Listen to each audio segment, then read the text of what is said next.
শুধু এক আল্লামা সাঈদীর ওয়াজে যে কাজ হয়েছে, এই গোটা বাংলাদেশের বক্তাদের ওয়াজে সেই কাজ হয়নি। কথা বলেন না কেন আপনারা? তাহলে ওয়াজ করতে হবে সাঈদীর মতন। কথা বলেন না কেন আপনারা? ওয়াজ করতে হবে কার মতন? আল্লামা সাঈদীর মতন ওয়াজ করতে হবে। সাঈদী সাহেবের কণ্ঠে বলবো, এই মরিস সত্যি সত্যি বলতেছেন আপনারা? সত্যি সত্যি? চাচা বলতে রায় তো অনেক হয়ে গেছে, তাহলে থাক, মুরব্বী মানুষ বলতেছে থাক, কষ্ট হবে আপনাদের। সাঈদী সাহেব তাহলে বলবো, আপনারা আমার জন্য সকালে বদদোয়া করবেন না তো যে হুজুর এত রাত পর্যন্ত কেন ওয়াজ করি? 12:30টার পরে ওয়াজ করে এমনি ঠিক না ভাই, ফজরের নামাজ পড়তে হবে, আবার ওয়াজ। আচ্ছা বলি, অল্প সময় বলি, বলবো? আচ্ছা তাহলে ছোট্ট একটা জিকির, একটা পানি খেয়ে নেই, সবাই একটু জিকির করে লা ইলাহা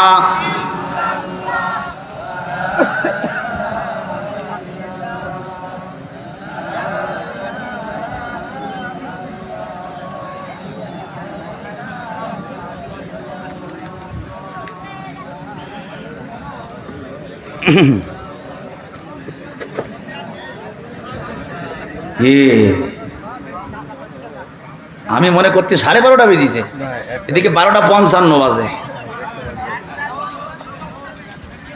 আচ্ছা তাহলে এটা বলি, দোয়া করবো, আজ যাবো না। আচ্ছা শোনেন, আল্লামা সাঈদী ওনার লাইফের সর্বশেষ ওয়াজ বলবো। মানে আল্লামা সাঈদী যখন জেলখানায় গেল, উনি জেলখানায় যাওয়ার পরে আর বেরিয়ে আসতে পারেন না। তারপরে ওনার মৃত্যু হয়েছে 13 বছর পরে। কয় বছর? 13 বছর পরে। ওনার লাইফের সর্বশেষ যে মাহফিলটা ছিল, ওই মাহফিলটা ছিল 5 দিন ব্যাপী তাফসীর মাহফিল। স্থান ছিল চট্টগ্রাম প্যারেড ময়দান। কোথায়? বাংলাদেশের ইতিহাসে আমি এমন বক্তা জীবনেও দেখিনি। আপনাদের এলাকায় বহুত মাহফিল কিন্তু হয়, কিন্তু একটা জিনিস খেয়াল করেছে, 3 দিন ব্যাপী যদি মাহফিল হয়, 3 দিনই প্রধান বক্তা কিন্তু 3 বক্তা হয়। কথা কন না কেন আপনারা? আজকে যে বক্তা ওয়াজ করে যাবে, কালকে যদি সেই বক্তা হয়, তখন সবাই বলে কি, কালকে তো ওই হুজুরি ওয়াজ শুনেছি, একটু বক্তা পাল্টাই নিয়ে শুনি। কথা কয় না। কিন্তু আল্লামা সাঈদী এমন বক্তা ছিল, উনি একই মাহফিলে একাধারে 25 বছর, হাত তুলে বলবেন কয় বছর? 25 বছর একটানা 5 দিন ব্যাপী তাফসীর মাহফিল হতো। আর এই 5 দিন ব্যাপী তাফসীর মাহফিল প্রতি বছর হতো। প্রতিদিনেরই প্রধান বক্তা একজনই, আল্লামা সাঈদী। সুবহানাল্লাহ বলবেন না আপনারা? তাহলে আপনারা কি মনে করলেন ছোটখাটো বক্তা? তাও আচ্ছা, এবার আপনারা বলেন, আল্লামা সাঈদীর ওয়াজ যারা শুনছেন, এই আমাদের মাহফিলে যে দর্শক আছে এরকম 200-500 শ্রোতা? কথা কন না আপনারা? দেখি কত কত কত, কে হাজার, লক্ষ লক্ষ, কথা বলে না? আপনারা ইউটিউবে দেখেন না? আপনারা লক্ষ লক্ষ মানুষ যদ্দূর চোখ যায়। আল্লামা সাঈদী ধারাবাহিক তাফসীর করত। সর্বশেষ যেদিন উনি গ্রেফতার হলেন, খেয়াল করেন, যে কথা বলার কারণে আল্লামা সাঈদী গ্রেফতার হয়েছিল, মানে ওনার যেদিন গ্রেফতার হলো, তার আগে যে সর্বশেষ যে মাহফিলটার কারণে ওনাকে 13 বছর জেল খাটার পরে ওনাকে হত্যা করলো, সেই ওয়াজটা ছিল, আমি আজ আমাকে কথা বলতেই হবে। কথা শুনতেছেন? আল্লামা সাঈদী এই ওয়াজটা আপনারা শোনেন নাই? আল্লামা সাঈদী ওই দিন বলেছেন, আল্লামা সাঈদী জানতো যে আমাকে ওরা বন্দি করবে, ওরা জানতো যে ওরা আমাকে মেরে ফেলবে, কিন্তু আল্লামা সাঈদী পরোয়া করে নাই।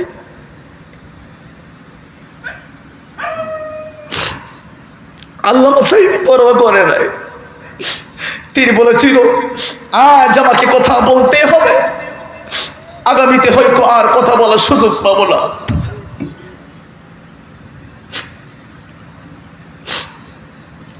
আল্লামা সাঈদী যে কথাগুলি বলেছেন, সেই কথাগুলি খোদার কসম উনি বলার সাথে সাথে খেটে গেছে। উনি বলেছিল, আজ আমাকে কথা বলতেই হবে, আমি আর হয়তো কথা বলার সুযোগ পাবো না। আমি বাংলাদেশের সূর্যাকাশে আমি কালো মেঘ দেখতে পাচ্ছি। যদি আপনারা ঐক্যবদ্ধ হয়ে এই কালো মেঘ যদি আপনারা দূরীভূত করতে না পারে, এমন এক অন্ধকার অমানিসা আপনাদের সামনে আসবে, যার সুবহে সাদিক হওয়া অসম্ভব হয়ে যাবে। আল্লামা সাঈদী এই কথাগুলো বলার কারণে শেখ হাসিনা বুঝতে পেরেছিল যে আমাকেই টার্গেট করে কথাটা বলেছে, যে আমি সেই কালো মেঘ, আমি সেই কালো মেঘ। আল্লামা সাঈদীকে তারা জেলখানায় বন্দি করলো।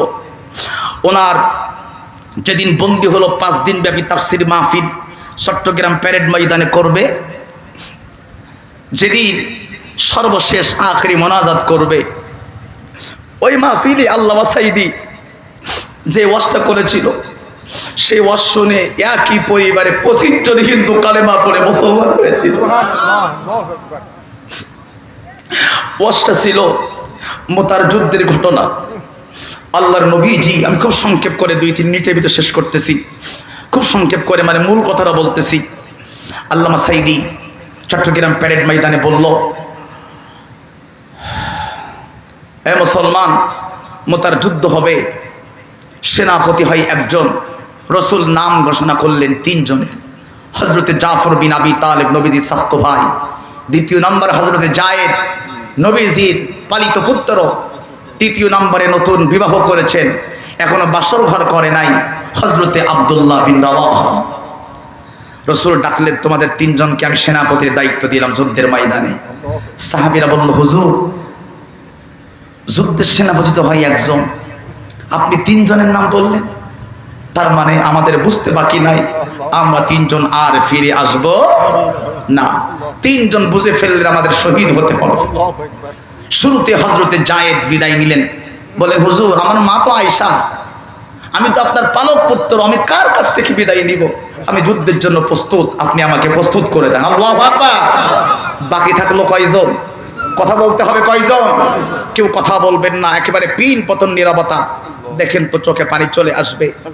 2 জন সাহাবী, হযরতে জাফর বিন আবি তালেব আর হযরতে আব্দুল্লাহ, নতুন বিবাহ করেছেন, বিদায় নিতে বাড়ির দিকে রওনা হলেন।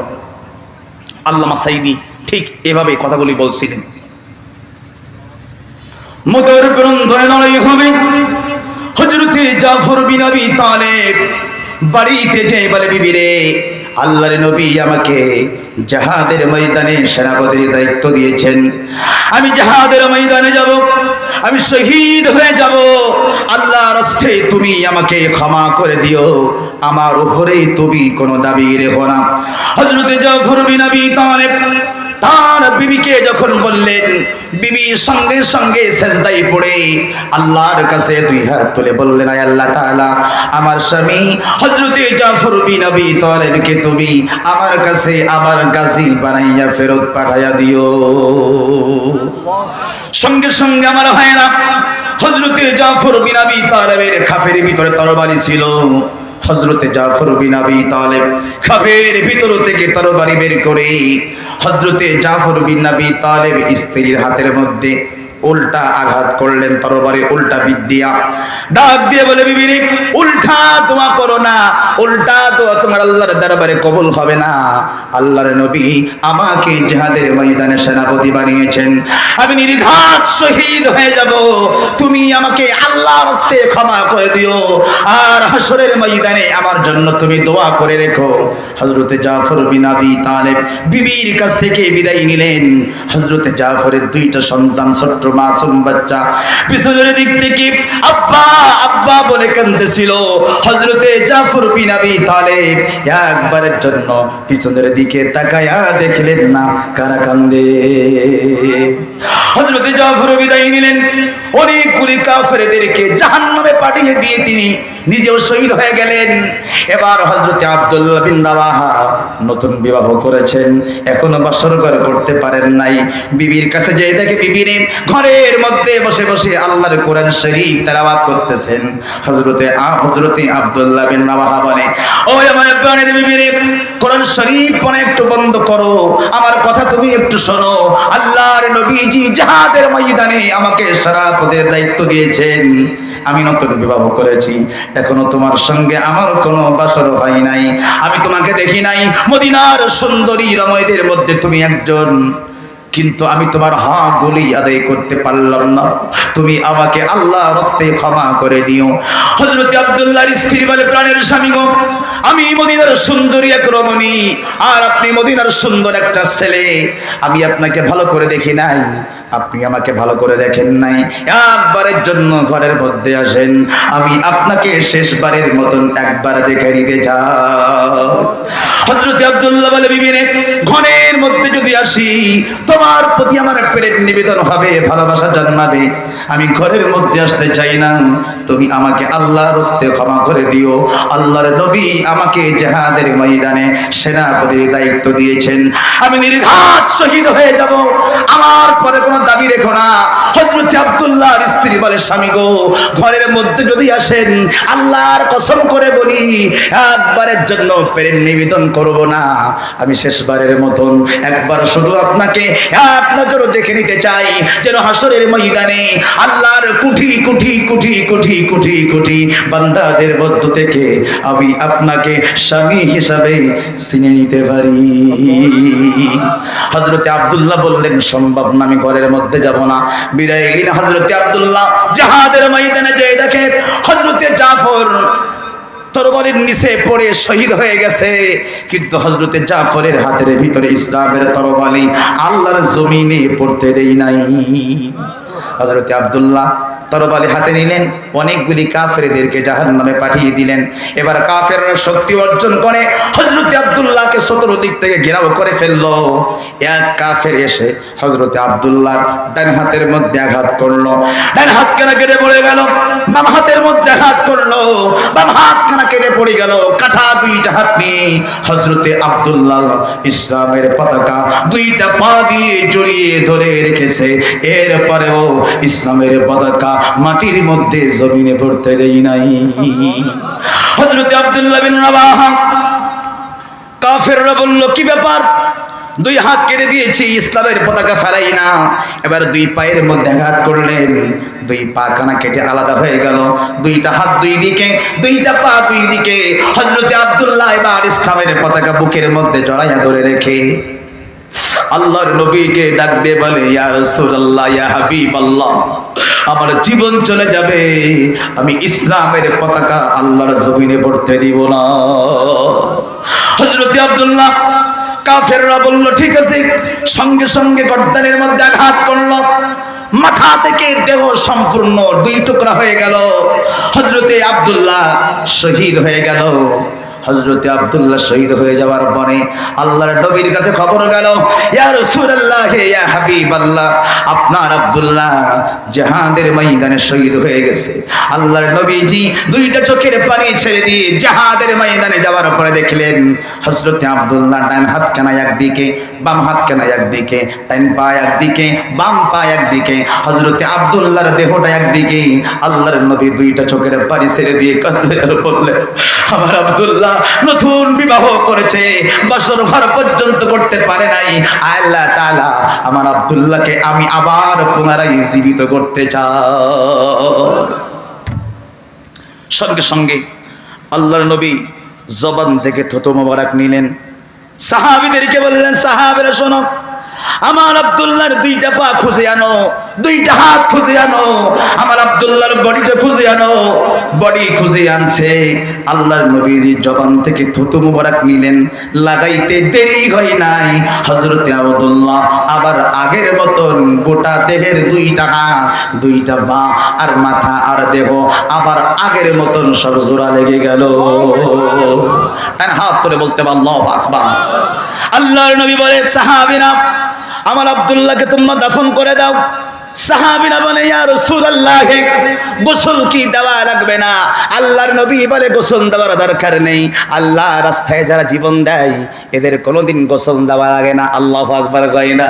হযরতে আব্দুল্লাহকে যখন দাফন করে কবরের মধ্যে যখন রাখবেন, দেখে টপায়া টপায়া আমার শরীর থেকে যেমন ভাবে ঘাম পড়তেছে, হযরতে আব্দুল্লাহর কাফনের কাপড় থেকে টপায়া টপায়া টপায়া টপায়া পানি পড়তেছিল। সাহাবীরা বলে, ইয়া রাসূলুল্লাহ, আব্দুল্লাহর তো আমরা গোসল দেই নাই, পানি আসলো কোত্থেকে? আল্লাহর নবী জীবনে কাফনের কাপড়টা খুলে দাও। কাফনের কাপড় খুলে দেখে হযরতে আব্দুল্লাহর প্রত্যেকটা চুলের গোড়া থেকে টপায়া টপায়া পানি পড়তেছে। আল্লাহর নবীজি দুইটা চোখের পানি ছেড়ে দিয়ে কান্দে আর বলে, আমার আব্দুল্লাহ রে আরশে আজিম থেকে হাউজে কাউসারের পানি দিয়া আমার আব্দুল্লাহ রে জান্নাতের ফেরেশতারা গোসল করিয়েছে। আব্দুল্লাহকে দাফন করে দিল। রাতের বেলায় সাহাবী স্বপ্ন দেখে হযরতে আব্দুল্লাহ জান্নাতের মধ্যে উড়ে বেড়াচ্ছেন আল্লাহর ফেরেশতাদের সঙ্গে। আব্দুল্লাহ তোমার সঙ্গে কেমন ব্যবহার করেছে? কই হুজুর, আমি আবার দুনিয়ায় যেতে চাই, আমি আবার শহীদ হতে চাই। আমি ওই কাফেরের শরীর তরবারির নিচে যে মজা পেয়েছি এরকম মজা পৃথিবীতে কোথাও পাই। জোরে বলেন আল্লাহু আকবার। আল্লামা সাঈদীর এই ওয়াজটা শুনে 25 জন হিন্দু এসে বলে, হুজুর আমরা এসেছিলাম আপনার ওয়াজ শুনতে, মুসলমান হতে আসিনি। কিন্তু যে মানুষটা নতুন বিবাহ করলো, ইসলাম এত বড় মহান যে বাসর ঘর ছেড়ে দিয়ে রসুলের আহ্বানে সাড়া দিয়ে যুদ্ধের ময়দানে চলে গেল, এর মতন ভাগ্য আর কি হতে পারে যার কবরে আল্লাহর নবী নিজে নেমেছে।